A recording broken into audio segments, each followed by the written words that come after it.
Aloha and welcome. My name is Taylor Norris, and I'm a certified Galactic Astrology soul reader and Reiki master teacher, guiding you home to heaven on earth within yourself with Reiki and astrology. In today's video, we will be discussing and diving into the extraordinary energy of this full moon in Pisces on August 30th, 2023. Thank you so much for being here. So this full moon in Pisces, it was really funny in preparing this presentation. I actually did not plan to film the video today. I was only going to make the presentation and film tomorrow.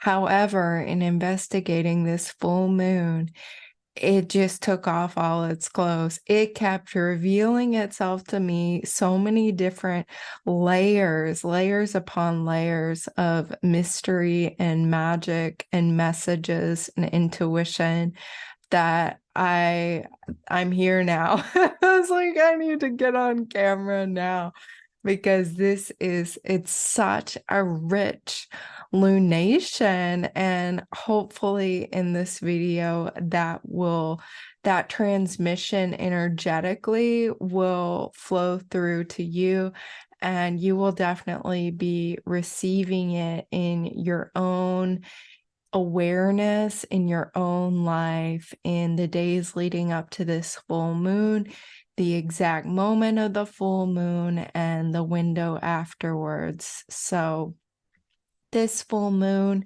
is a full moon because you see the moon down here at 7 degrees 26 minutes of the sign of Pisces, opposite the sun in Virgo, 7 degrees 25 minutes of Virgo. And so this is what makes it a full moon.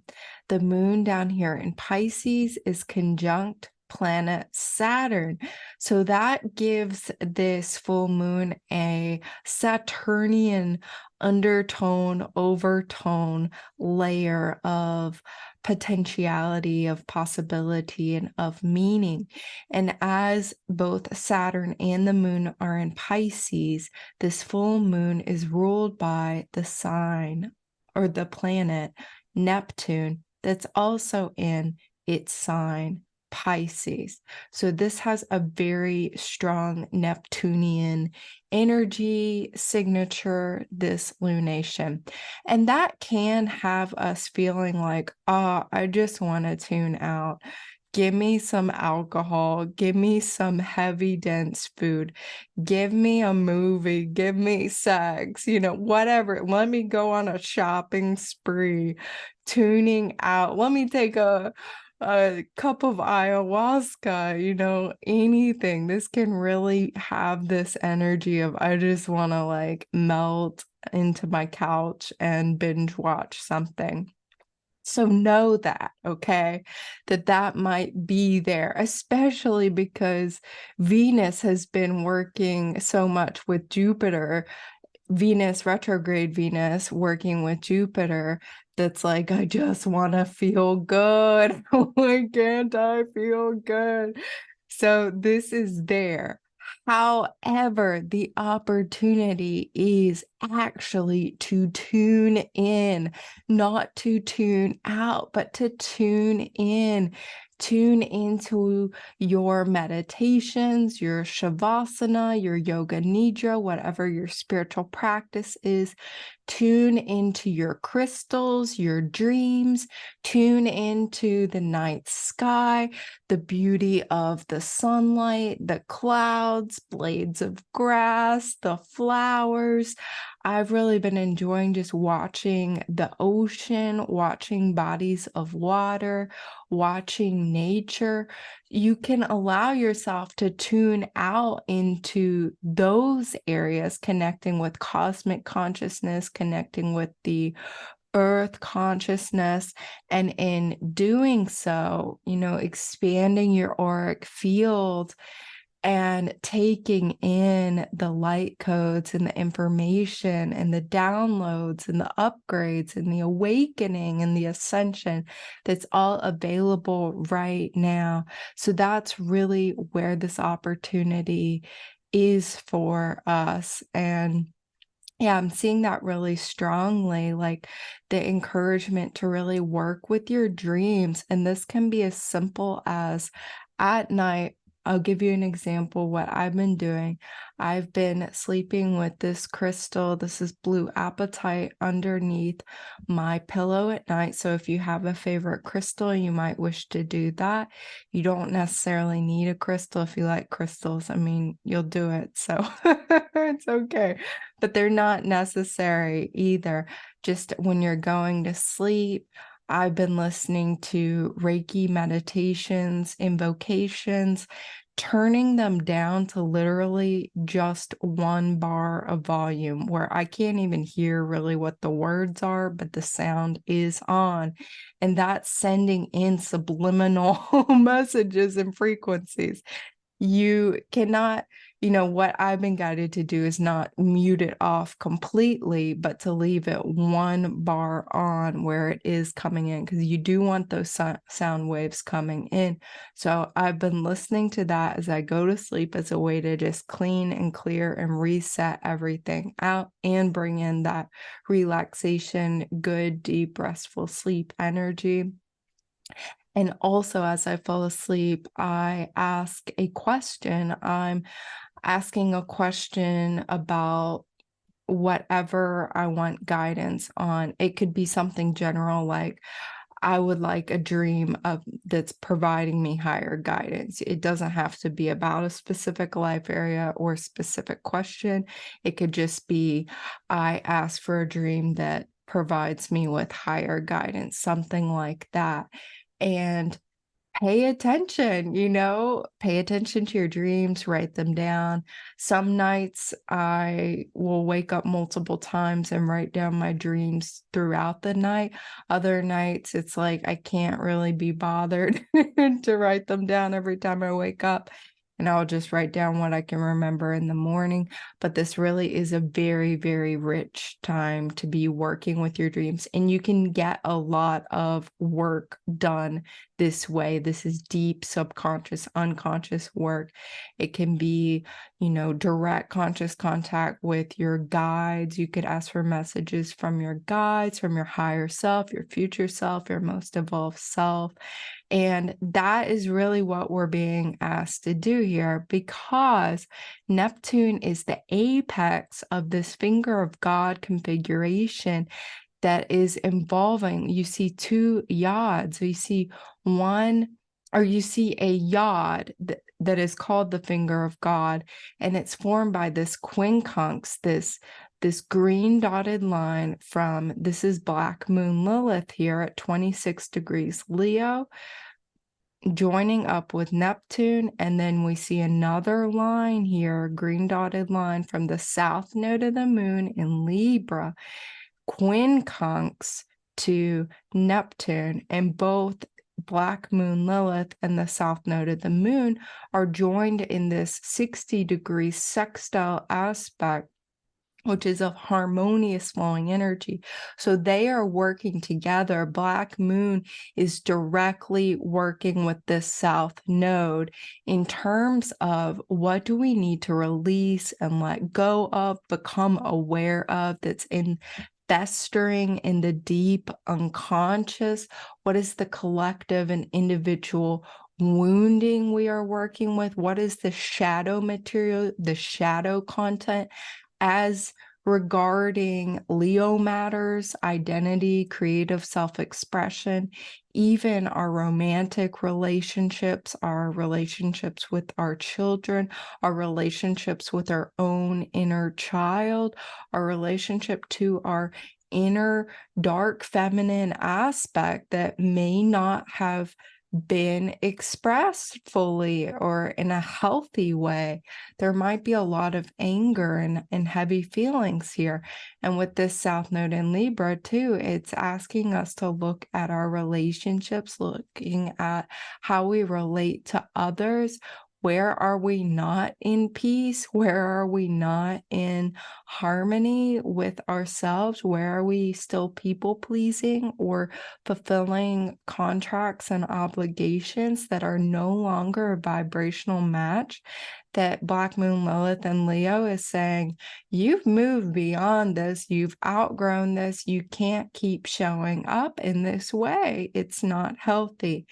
And with this finger of God pointing to Neptune and Pisces, it's saying, let go, release, clear, cleanse, forgive, heal it, give it to God, give it to Reiki, give it to the highest heavens, give it to the source of all that is.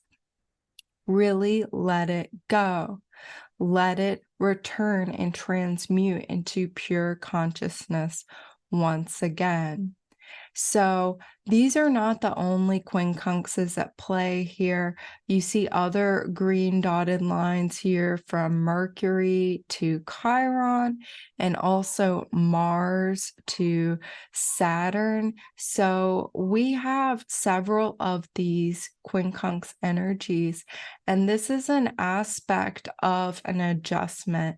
This is an aspect of some kind of discomfort where these two archetypal energies, so Mercury and Chiron, have been working together in a way that needs some shifting around, some transmutation. So this is healing of thought patterns, Mercury, patterns of communication, Chiron, Mercury.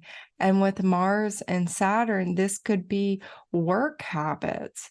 This could be your expression, your embodied expression of your inner authority. This could be manifesting as tension with external authorities as well, inviting you to internalize that authority archetype and come into your own authentic expression of leadership. So really, Mercury and Chiron, clearing out the mind, letting go of those limiting thoughts, beliefs, and attitudes.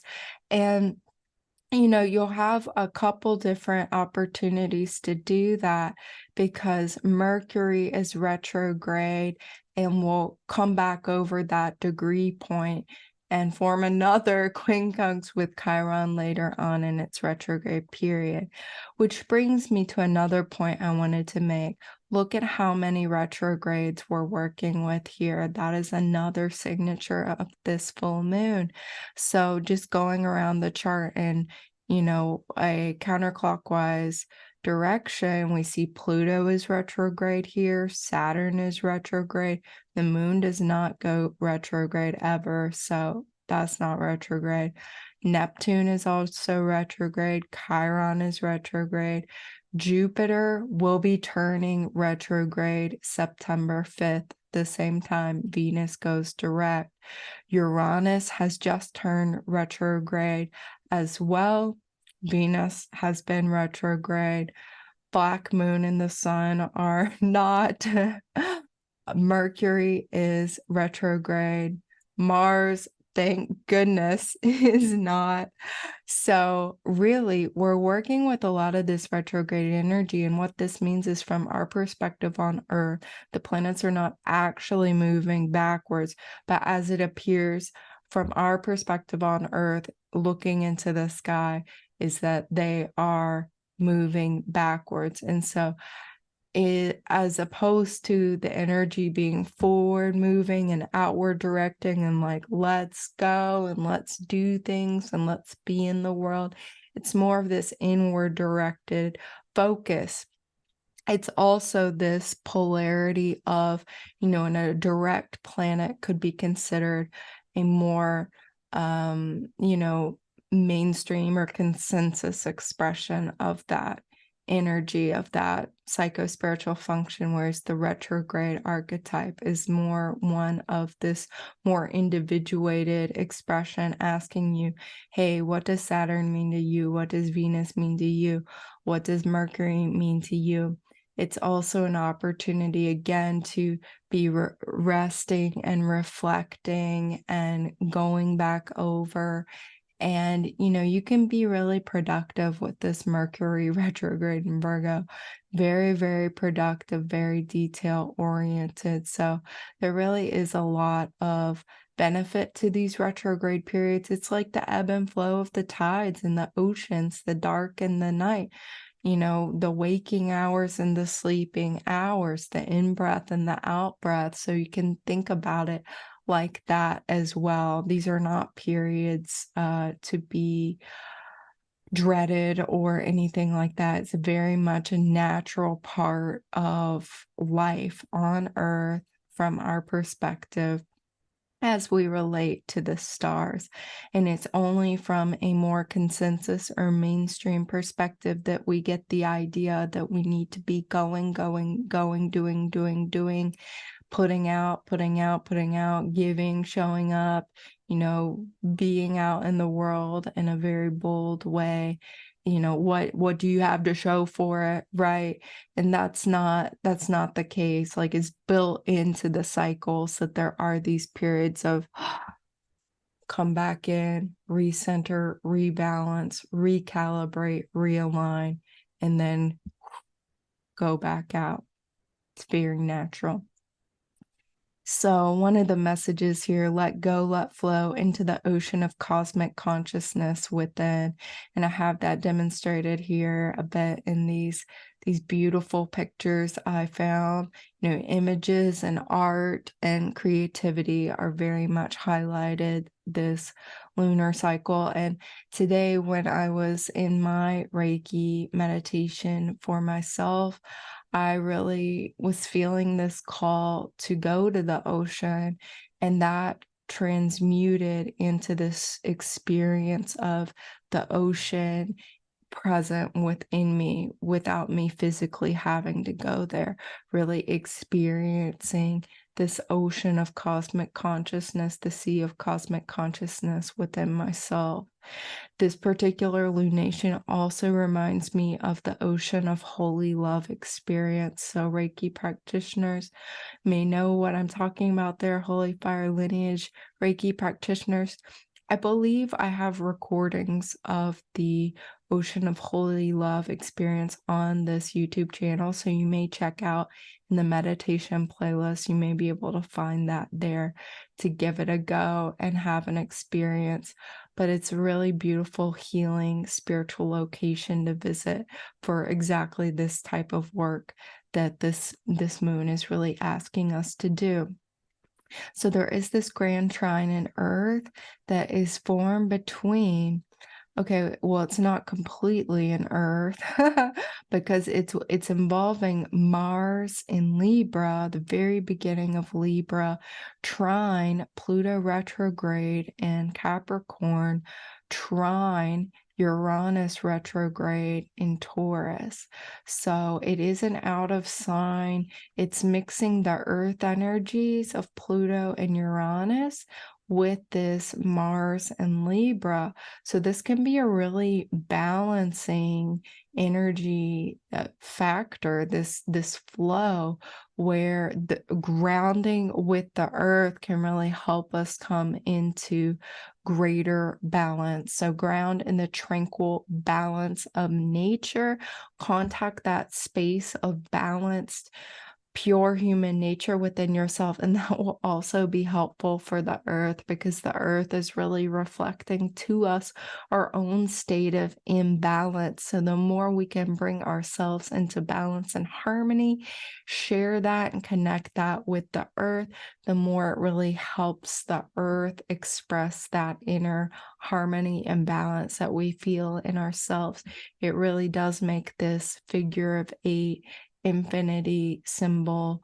It's very reciprocal and beautiful in this relationship. So we also have a very nice aspects here. We have a couple, we have this quintile between Jupiter and Saturn I talked about last time, but we have another one we're working with here, Mercury retrograde by quintile, the north node of the moon. So this is an evolutionary flow of energy by quintiles, 144-degree aspect. This is in the fifth harmonic. It's magical, it's creative, it points to gifts and talents, and it is this ability for us to download in our minds Mercury, the keys to our individual and our collective evolution, to have changes in our thought patterns and our communications, and to use our speech, our words, our voice, our communication, our thoughts to really be a beacon of light in our creation, our co-creation of heaven on earth, and our collective growth at this time. So really, really wonderful time to receive those insights and downloads. Our main element here, highlighted element, is the earth element. And there's a pretty even balance of energies in cardinal modality and mutable. So we may feel this like polarity of we're starting new things, we are initiating new things, but we're also completing. So there's this, both the new beginnings energies and the big endings energies. So it almost feels like an eclipse, but like light. Light edition. We're not quite into eclipse season yet. So sharing here the galactic charts, we see the constellations that are either conjunct, 0-degree aspect, merged, or opposite, 180-degree aspect, directly across from each other.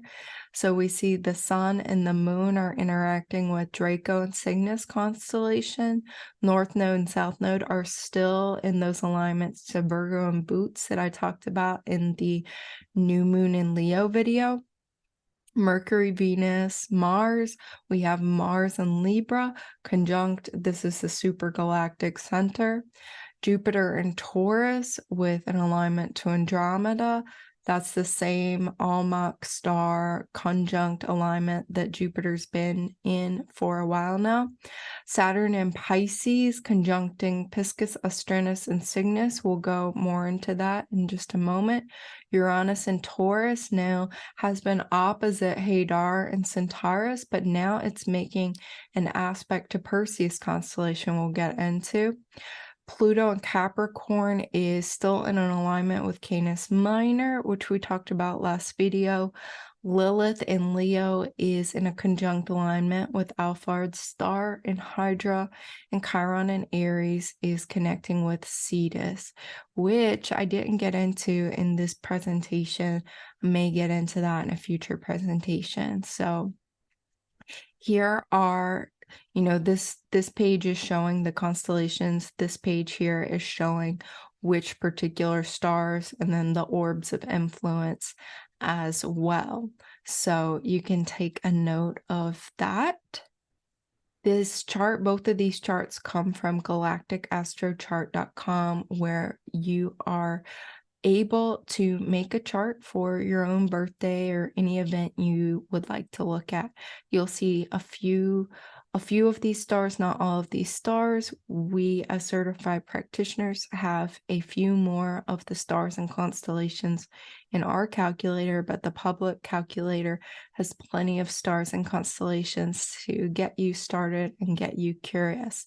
If you want to learn more about what these all mean for you and your particular astrological chart, you're invited to book a reading with a certified practitioner such as myself or many others who are happy to help you dive into your own galactic alignments. They are fascinating and multidimensional. You can learn more about my readings at taylornorrisreiki.com. Okay, so this full moon is fully loaded, my friends. So we have the sun here in Virgo, conjunct Thuban star in Draco constellation. Thuban here in the dragon, the heart of the dragon here. And this was a pole star for many years at different times and really worked with in ancient Egypt. The pyramids have specific alignments to this particular star. The moon here is conjunct Saturn, as I noted before, and it is in a conjunct alignment with one of my favorite stars, Deneb Adige in Cygnus constellation. This is the tail of the swan. We really talked about that in relation to Saturn in last video. So really interesting now that the moon is doubling down on this particular star. So I was really curious about what does this Draco alignment mean for us at this time? And I was guided to pull a dragon card, and it comes from this particular deck here. This is from Araya Anra. It's called Divining with the Dragons. I love this dragon deck. And it was a little bit surprising, the dragon that came out. You would think with such a watery moon, maybe we'd see a water dragon or something like that. But what actually was revealing was this fire dragon. This fire dragon linked to courage, purification, clearing, and propulsion. And what's interesting is that I got this card recently as well, and I think it is speaking to this Lilith energy, which is actually aligned with Hydra, another dragon, and Venus and Leo. So we have this strong fire energy coming in Leo and also in Aries. So the particular dragon that's coming through is this fire dragon. And of course, we've had recently, the very destructive fires in Maui, and now the aftermath of those fires. And I've been aware that there have been fires on other islands as well. And so this is a time of very, very deep cleaning and clearing and purification. And so how do we work with this consciously? Well, what I've been guided to do is to do a very safe fire ceremony. And so working with a burning bowl, or what I like to do to really keep it very safe is in the kitchen, get a fire safe pot out, and I can use that, and I can be very close to the sink if I need water. But, I burnt this huge bundle of rosemary the other day, dried rosemary, and it was very, very cleansing. So another way you could work with this energy is if you're attuned to Holy Fire Reiki. It's naturally got that fire frequency.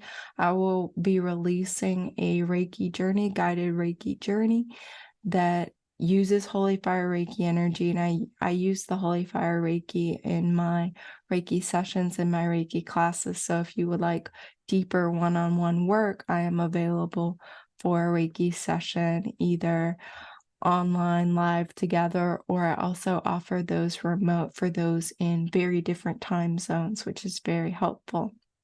So what this also means is this kind of like the endings energy here. So it's like burn away that which needs to be burnt away so that you can allow the fruition and the manifestation of that which you are boldly calling in, that which you are ready to step into your power, your I am, this Aries North Node saying, I am ready for this. This is me. This is my reality.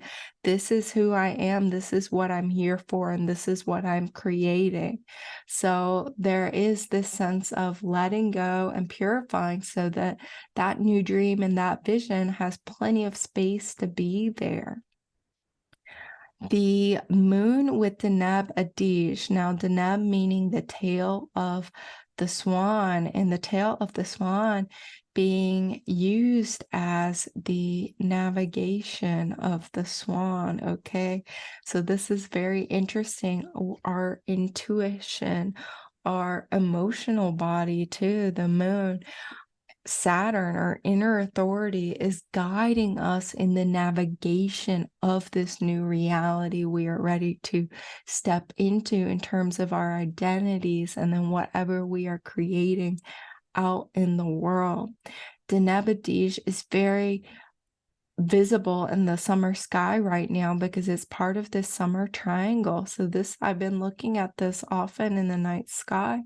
You can find Altair, Vega Star, and Deneb is the faintest in this trio.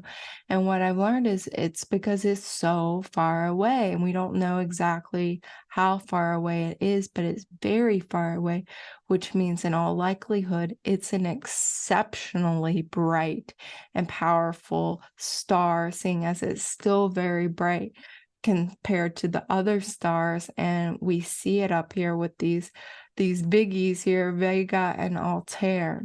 So diving more fully into this full moon conjunct Deneb, Adige, and Cygnus, I was guided to look at the Sabian symbol for this degree, 7 degrees 26 minutes of Pisces. In Sabian symbols, you round up 8 degrees of Pisces. What is that symbol?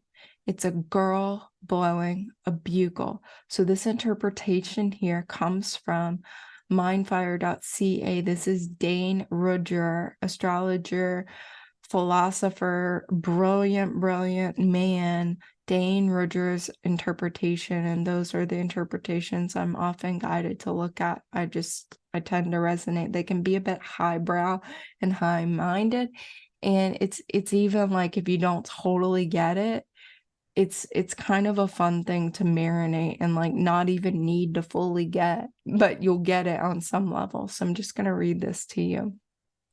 A girl blowing a bugle, a call to participation in the service of the race as an evolutionary crisis approaches. This symbolic picture presents another aspect of the emotional relationship between the individual and the collectivity of human beings. It can also be related to the old feminist movement or the present women's liberation. In traditional symbolism, the woman refers more specifically to the biological and psychic aspects of human life. She is seen primarily as the mother and or the intuitive or psychic type of person. A new race of human beings may well be slowly unfolding some of its potential of consciousness and fulfillment. The individual who envisions this evolutionary development sounds the call. He or she is both seer, herald, and mutant. In that sense, such a human being is both an individual true to his original nature and a dedicated person, dedicated to the future he or she holds in latency, as does a seed in mutation. At this third stage of the 68th fivefold sequence, the two preceding phases blend in a new form of consecration of the individual to the whole. Tomorrow acts through today. It summons men to rebirth. So very powerful symbol, okay? Very, very powerful. This particular degree is the degree that's linking in with Cygnus and Deneb Adige, and this particular star is connected to the world egg. And I've really been meditating on what is this world egg, and I've included some images here of what that may mean. But it's the cosmic egg. It's this birth of reality, birth of worlds. It's almost like a primordial black hole type of energy, one of these original creative source energies. And it also can have this energy of like a planetary nebula, or the type of nebula where the stars are being born. And so what was so interesting, I actually found that there is something called the Egg Nebula, and hopefully you can see this image of it. If not, you can Google Egg Nebula and you'll find NASA has photographs of it available. There's also the Robin's Egg Nebula, which is gorgeous, but what I found specifically is the Egg Nebula. And y'all guess what? This egg nebula is drifting closer and closer to none other than Cygnus constellation. So it is very much cosmologically linked to the Cygnus constellation, the energy of this Deneb Adige star. And there have been many different shamanistic legends about this world egg. So what is this really meaning? 9800 AD. So in the future, a few thousand years from now, Deneb Adige will be Earth's pole star. We will be in what is considered Satya Yuga. This is a golden age from the yogic perspective, as talked about by Yogananda's guru, Sri Yukteswar. Okay, he lists out the different ages, the yugas, these cycles of consciousness. And right now, for example, we're in an ascending arc of consciousness that really started around 500 AD. We started rising out of the dark age, and it was around 1700 AD that we started transitioning into Dwapara Yuga, this age of energy, this age where we're starting to remember again. And it's an age of energy. It's an age of business and merchandise and exchange and really understanding more about the invisible world. The following age is Treta Yuga. This would be the Silver Age, whereas Dwapara Yuga is the Bronze Age. Kali Yuga, the Iron Age. So this next age, Treta Yuga, will be the age of thought. It's this age of divine magnetism. Satya Yuga, the following age in this ascending arc of consciousness, is the golden age. So it's the most highly evolved age that we can experience in physicality on Earth. And what's so wonderful is that no matter what age it is, so even if it's Kali Yuga, there can be people and beings and groups who are more working with and embodying the Satya Yuga consciousness, even though it's a dark age. So right now during Dwapara Yuga, for example, we still can embody and remember the qualities of Treta Yuga, the Silver Age, as well as Satya Yuga, the Golden Age. So 9800 AD, Deneb Adige will be Earth's pole star. We will be in an ascending Satya Yuga, pretty comfortably halfway into that ascending cycle of Satya Yuga. And what I'm really seeing this as is that this is a direct call from our future selves. So the opportunity at this full moon is really to connect in with your future, most highly involved self. You could be connecting in with this version of yourself that is alive and well and thriving in 9800 AD, whether you're on planet enjoying Earth or even the group consciousness that's present on Earth. Say you don't even want to incarnate on Earth again. I hear you, right? You could be tuning into a future evolved galactic self, but there's really this Earth transmission I'm seeing from Earth descendants that are alive and thriving during Satya Yuga, that we have this window and portal to receive their message. They can be the girl blowing the bugle from the future that we're hearing now and receiving these messages and downloads and light codes and adjustments and upgrades in our energy field, and the guidance of how do we live our lives, how do we take care of ourselves, how do we be in right relationship with each other and the Earth and the cosmos. So Epic. Galactically, Cygnus is one of the two ends of the galactic soul stream, this inner band, the central band of the Milky Way galaxy. So you see here Cygnus, the Northern Cross, and down here near Centaurus constellation is Crux constellation, the Southern Cross, and they would make up the northern and the southern end of this galactic soul stream. So it really is such a magical constellation. This is why I love it. I love it so much. The more I learn about this constellation and Deneb Adige in particular, the more I just keep falling in love with this star. And Saturn and the moon are really giving us a portal to connect with its energy. Okay, on a completely other note, but also very much related, Mars is conjunct the supergalactic center. So Mars at 2 degrees 15 minutes of the sign of Libra, it's conjunct the supergalactic center. What is the supergalactic center? So we have the Earth that's rotating around the sun in the solar system. We have the solar system that is rotating around the center of the Milky Way galaxy, which is the galactic center. Okay, that's the Milky Way galaxy center. The Milky Way galaxy is among 30 or so other galaxies that is rotating around and orienting to an even greater black hole than the galactic center. And it's this super galactic center, a super massive black hole.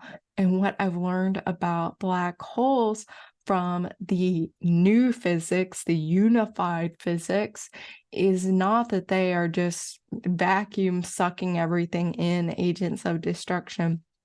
They are organizing principles. I mean, you can see this if you have the center of the Milky Way galaxy as this black hole. It's actually organizing and helping everything stay in place and be in its orbit and have somewhere to be around, right? And the supergalactic center is like doing that on an even larger scale. So what does this mean for us personally?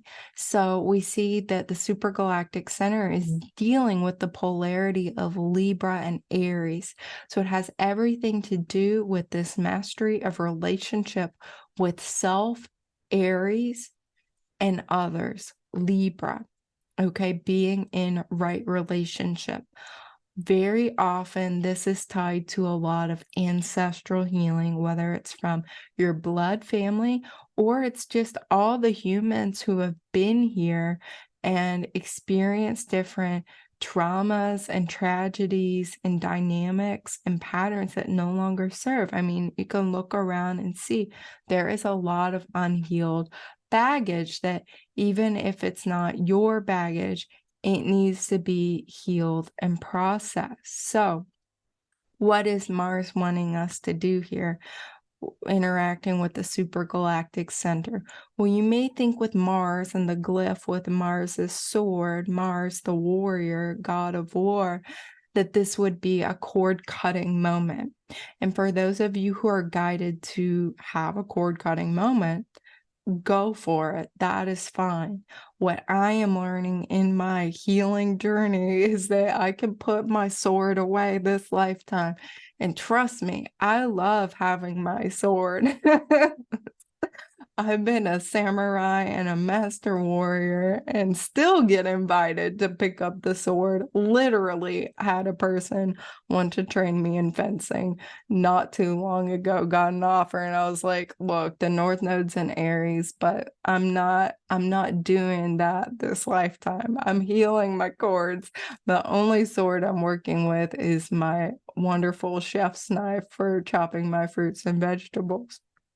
So this is an invitation for cord healing, cord cutting if you're drawn to that, or cord healing. Reiki works by doing cord healing in most cases, which is a new thing for me. And I'm really feeling it. I'm loving this cord healing.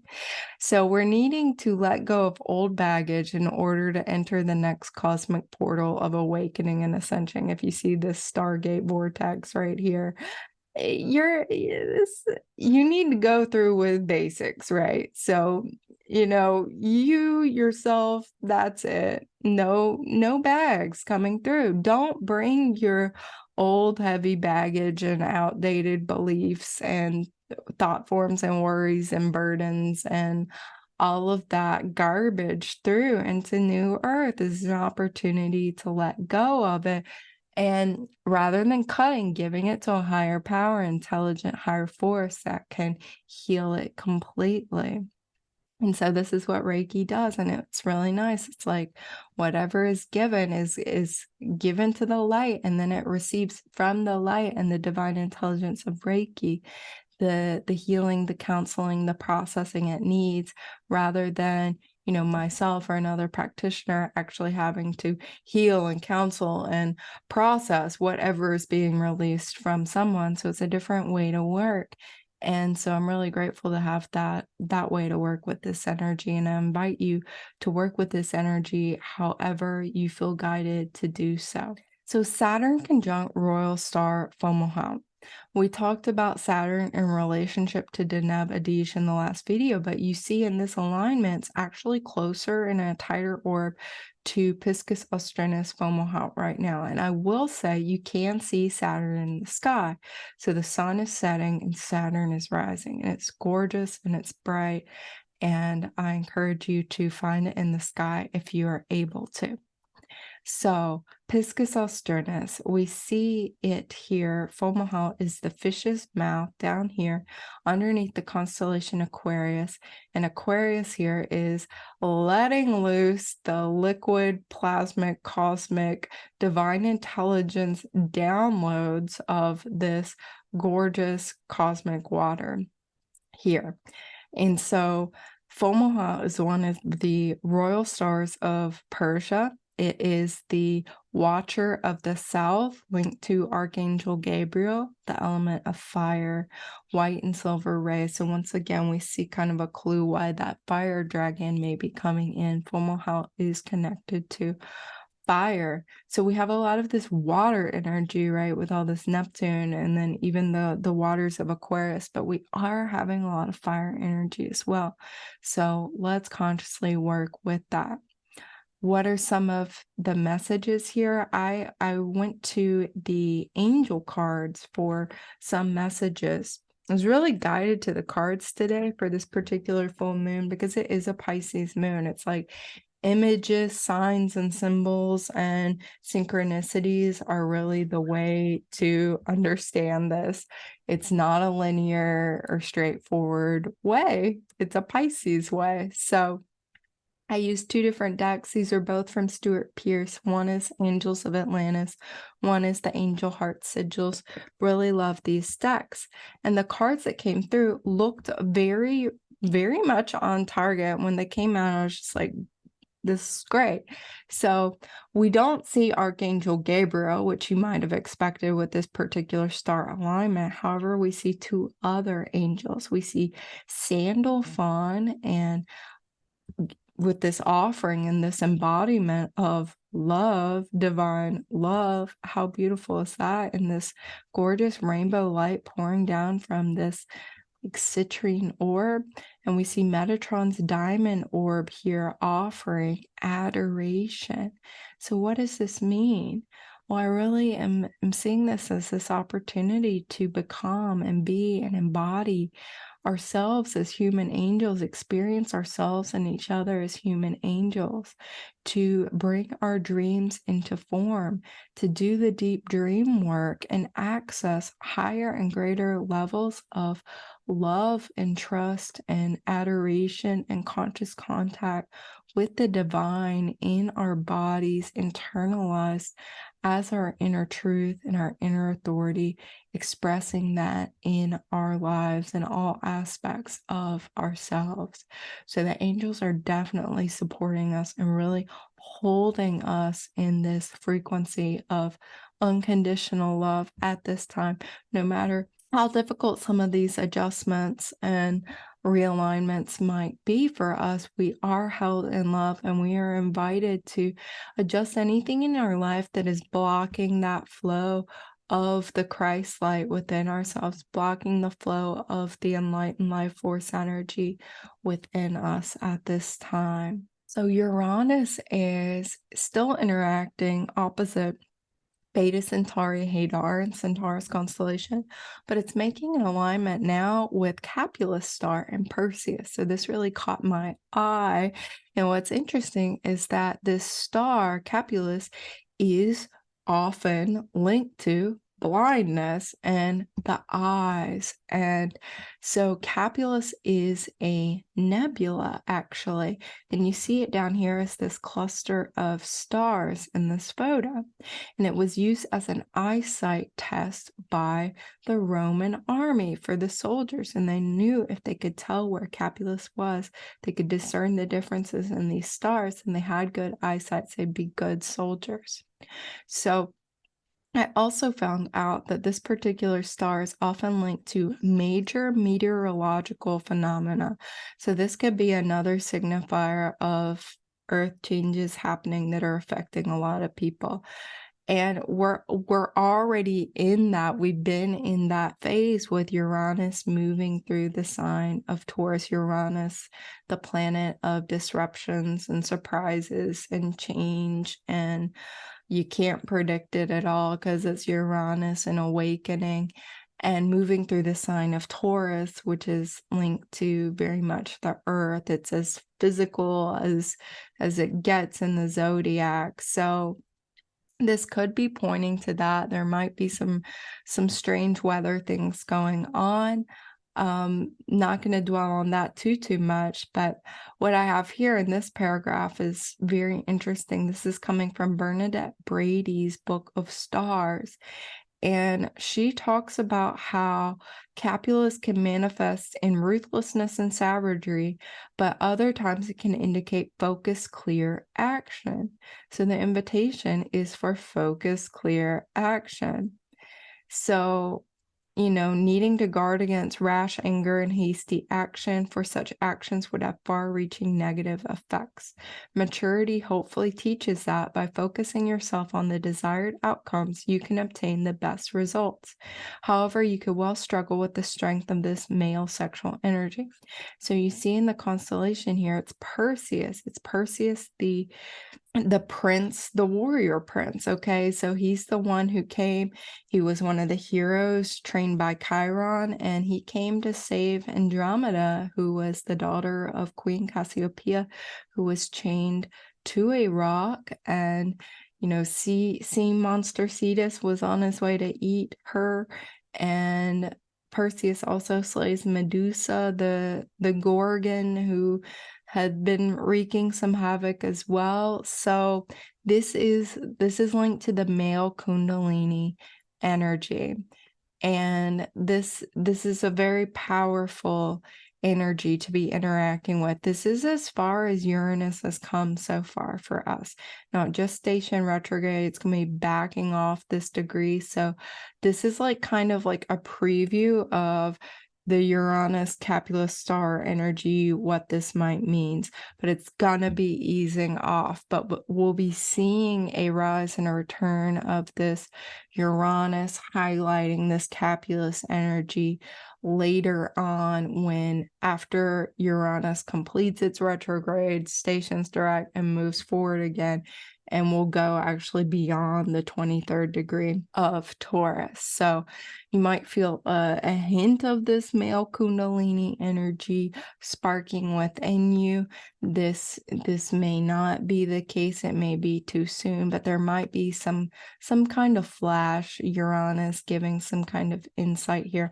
And especially because Uranus is trine this Mercury retrograde, there might be some kind of download around this. And this could even be a divine masculine, sacred masculine energy that's coming up for healing or reflecting upon or integrating back into oneself in a healthier expression that's not ruthless and angry, but is actually just able to be very clear and focused and intentional and conscious. Okay, so if that was male Kundalini, then this would be more of the female Kundalini, because we have Black Moon Lilith, Conjunct Alphard star in Hydra. Okay, we see Hydra constellation here. It's another serpent. It's another serpent, snake, dragon in the sky.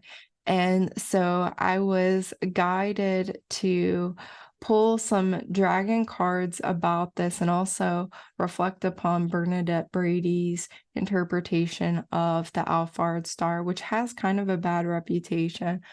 If I may say so myself, having some Alphard alignments myself. So it can be a very unconscious star, very deep.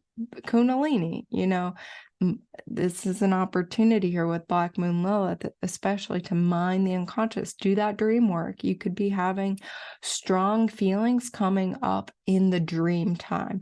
You may be manifesting them in your daily life, but another way to process them is in the dream time. And I've definitely noticed that myself in my own dreams. So you can transmute strong feelings, anger, into conscious passion and devotional strength and determination.